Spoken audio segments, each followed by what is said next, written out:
Okay, so you are back, and we are finally at module number 8. This is the last one. So this is the last you're going to be hearing me rant about numbers and finances, which I think you and I are both excited about. So before you're able to do this, I want to make sure you've done several things. Have you filled up your emergency fund? Is it done? Let's be honest. Have you paid off all your credit cards and your loans and any other debt?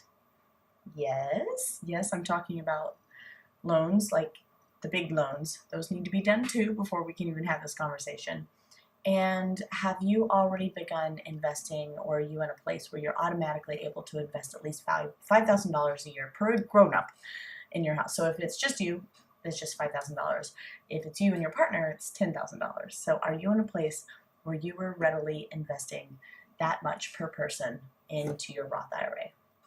If you can say yes to all of those, then hooray, you're here. You are officially out of debt. You have a solid safety net for emergencies. Your financial future is secure. And so now we can play a bit. So let's be honest. Most people tend to cap out of this. And it may take a little while to get you to a place where you're actually able to invest in on a really serious level.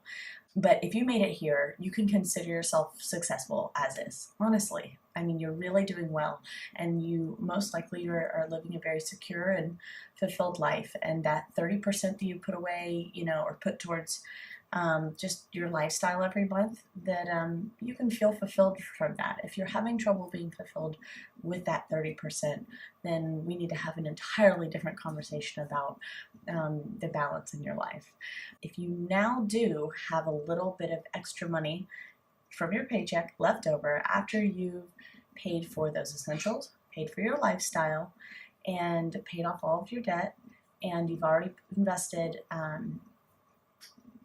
that minimum amount, I think it was like $416 per person for a grown-up per month, and you're in that place and you have a little more money than that $416, then again, even if it's 20 bucks, let's start thinking about what you can turn that 20 bucks into. So this brings me back to that quote that Tim Ferriss said, $1 million in the bank isn't the fantasy.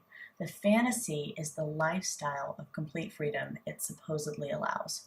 So I really want to focus on this lifestyle for a minute here. Let's focus on it from 4 different areas.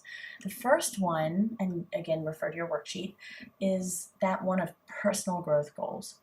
What could I be doing to help me further reach my unique potential? Think about it. What can you do to help you further reach your own potential?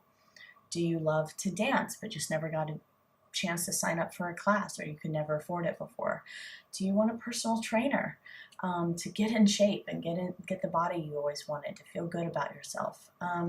If you ever wanted to go back to school and get another degree or get a degree, do you want to start a hobby that you were never able to pursue before? Do you want to learn an instrument? Do you want to go vegan? Would you I don't know, what would this be for you? And so really think about what would increase your worth to yourself as a person, and make living in this body that you've got. We're stuck with this. So what would you do with it? The second goal that I always, and I put it in this order, is because it's back to that airplane example of you have to take care of yourself before you can take care of others. So that's why I put this as second. What are your contribution goals? Our contribution to our world is what helps us build that self-worth, that feeling inside that we're valued because we have something to offer others. So what would this look like to you? This doesn't need to mean, in the form of money that you're giving and sponsoring big organizations, or, doing anything really heroic or huge. But I mean, what would this mean to you, and what are you able to do with what's left over? Would you want to join a mission trip to another country or save for one? Would you want to sponsor a grant for a child to get early intervention? Would you support a homeless person so they could get back onto their feet? Would you teach or provide school supplies to kids in lower income areas? Or would you just want to hand $5 to every person you pass until you're out of $5 for that month, who seems like they need it? What do you want to do that would be in line with the type of person you are and the way that you feel connected to the world? So really think about that, sit on that, and you can write those things down. Okay. The third is experiences. A lot of times, there are flies in here. A lot of times people want to invest in things first, and what we've found in research, all kinds of psych research, is that when people invest in experiences, these are the do before I die bucket list types of things. People really feel so much more rewarded by those experiences than they do when they buy stuff. When you buy stuff, that reward to an extent sometimes can end. However, the experience, that stays with you forever, and that memory stays with you forever. So would you be interested in traveling? Would you be interested in skydiving? Have you always wanted to hike through Brazil? Have you always wanted to swim with dolphins? Have you always wanted to learn piano? Think about an experience that you want to invest in, and that's something that you could start putting that $20 towards. And then the last thing, I know I kind of mentioned it already, but that last thing is writing down some of the things that you want to buy that would, and when I say buy, the things you want, the things, tangible things you want. But I want you to think about it from the perspective, it would increase your quality of life. This is a short life. We're on this earth for a limited amount of time. So what would be that thing that would increase your quality of life? Have you ever wanted a motorcycle or a boat? Or would you want to invest in a home chef or hire cleaners so you have more free time to play and have fun and do the things you like to do? What about a new house or a car because you like to entertain? Or a grand piano? Yes, it's okay to want stuff if it will improve your experience of life.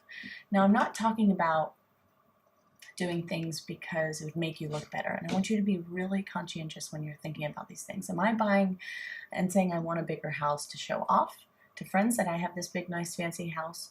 Or am I looking for a bigger house because I want more rooms, because my favorite thing is hosting? And I want to be able to host on a weekly basis or on a monthly basis, and I want to have enough space to host for the people that I care about. You know what I mean? It's coming from a different place. So it's a different motivation for, and there's a different value placed on these things now. And it's coming from the heart, because this stuff is also investing in experience. You get my drift? So those are the 4 things that I would really focus on. Go ahead and fill out the form. I usually try to stick to 3 to 5 things. Think about the really big stuff that would make a huge difference in your life. Okay, now that you have that complete, don't worry about anything but year 1. You may notice that some of these things don't cost you anything, and that's great. Circle that one item in year 1, in that year 1 box, that you feel is most important to you, most true to just who you are. So go ahead, circle year 1 in all the categories. What is that one thing in each section that would mean the most to you? Think about it. Think about it. Okay, you done? Okay, now I want you to order those items you just circled from most important to least important. So you should have one thing from each category. Now write that down at the bottom of your page and set a deadline for yourself. Just a range, like, again, obviously it's going to be by the end of this year, but maybe one of those things you're like, hell, I could knock that out this month, So for any of those things that don't cost you something, great. Just put that money in your future account for a later date, for, when something comes up that will cost you something. Just so from here on out, you're going to take that 20% and keep putting it into your future account. And again, that future account can be many things. I've seen some people that are like, there's nothing I really want. Life is great. They start investing that money. There are some people that are like, there are a couple things I want, and then I'll start investing that money. But that 20% at this point, again, I'm not a CPA. I'm just talking from the standpoint of, this is your life now, and you can do what you want with that 20%. That's yours. All right, well, that is it. I am so excited to see you getting a hold of your finances and in the process of getting this set up for your future. I really, really hope this was helpful. I tried to keep it simple for you. Again, this is not all encompassing. We didn't get into the details of investing. We didn't really expand too much on building wealth. I would highly recommend an actual CPA for that. And there are exceptions to the rule. This is really built for people who are young and just getting started with some of these things, or people who just have never had this experience of actually budgeting in their life. And so you may already have a mortgage, you may have had trouble selling your house, or maybe you've lost a job already and you're trying to manage things while you're on the hunt. All of these things are very possible, and so I know there might be a lot of exceptions to the rule, or some of the things that I mentioned don't apply to you. But anyhow, if you do have any specific questions about your situation in particular, feel free to contact me anytime. I offer 30-minute consultations to anyone who's purchased these modules and has actually taken the time to listen this far to hear me even say this. So good luck, and I hope this was helpful. And as we martial artists say to one another, with respect, I'm out.